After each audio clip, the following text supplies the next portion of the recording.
left, and not a single nettle.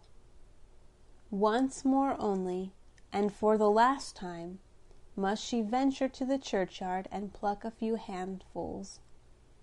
She thought with terror of the solitary walk, and of the horrible ghouls, but her will was firm, as well as her trust in Providence. Eliza went, and the king and the archbishop followed her. They saw her vanish through the wicket gate into the churchyard, and when they came nearer, they saw the ghouls sitting on the tombstone, as Eliza had seen them, and the king turned away his head, for he thought she was with them, she whose head had rested on his breast that very evening. "The people must condemn her," said he, and she was very quickly condemned by everyone to suffer death by fire. Away from the gorgeous regal halls was she led to a dark, dreary cell, where the wind whistled through the iron bars.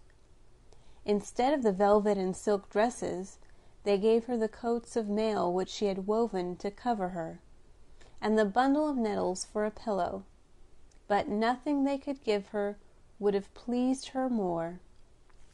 She continued her task with joy, and prayed for help, while the street boys sang jeering songs about her, and not a soul comforted her with a kind word. Toward evening, she heard at the grating the flutter of a swan's wing. It was her youngest brother. He had found his sister, and she sobbed for joy, although she knew that very likely this would be the last night she would have to live. But still she could hope, for her task was almost finished, and her brothers were come. Then the archbishop arrived, to be with her during her last hours, as he had promised the king. But she shook her head, and begged him by looks and gestures not to stay, for in this night she knew she must finish her task. Otherwise, all her pain and tears and sleepless nights would have been suffered in vain. The archbishop withdrew, uttering bitter words against her. But poor Eliza knew that she was innocent, and diligently continued her work. The little mice ran about the floor. They dragged the nettles to her feet to help as well as they could, and the thrush sat outside the grating of the window and sang to her the whole night long, as sweetly as possible, to keep up her spirits. It was still twilight, and at least an hour before sunrise, when the 11 brothers stood at the castle gate and demanded to be brought before the king. They were told it could not be, it was yet almost night, and as the king slept, they dared not disturb him. They threatened, they entreated. Then the guard appeared, and even the king himself, inquiring what all the noise meant. At this moment the sun rose.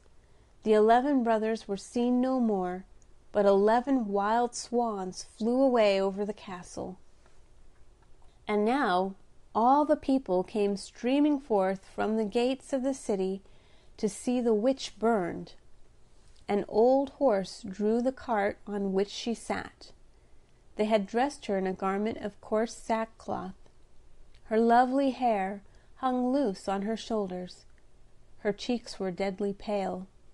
Her lips moved silently, while her fingers still worked at the green flax. Even on the way to death, she would not give up her task. The 10 coats of mail lay at her feet. She was working hard at the 11th, while the mob jeered her and said, "See the witch, how she mutters! She has no hymn book in her hand. She sits there with her ugly sorcery. Let us tear it in 1,000 pieces." And then they pressed toward her, and would have destroyed the coats of mail, but at the same moment 11 wild swans flew over her and alighted on the cart. Then they flapped their large wings, and the crowd drew on one side in alarm. "It is a sign from heaven that she is innocent," whispered many of them, but they ventured not to say it aloud. As the executioner seized her by the hand to lift her out of the cart, she hastily threw the 11 coats of mail over the swans, and they immediately became 11 handsome princes. But the youngest had a swan's wing instead of an arm, for she had not been able to finish the last sleeve of the coat. "Now I may speak," she exclaimed. "I am innocent." Then the people, who saw what had happened, bowed to her as before a saint, but she sank lifeless in her brother's arms, overcome with suspense, anguish, and pain. "Yes, she is innocent," said the eldest brother.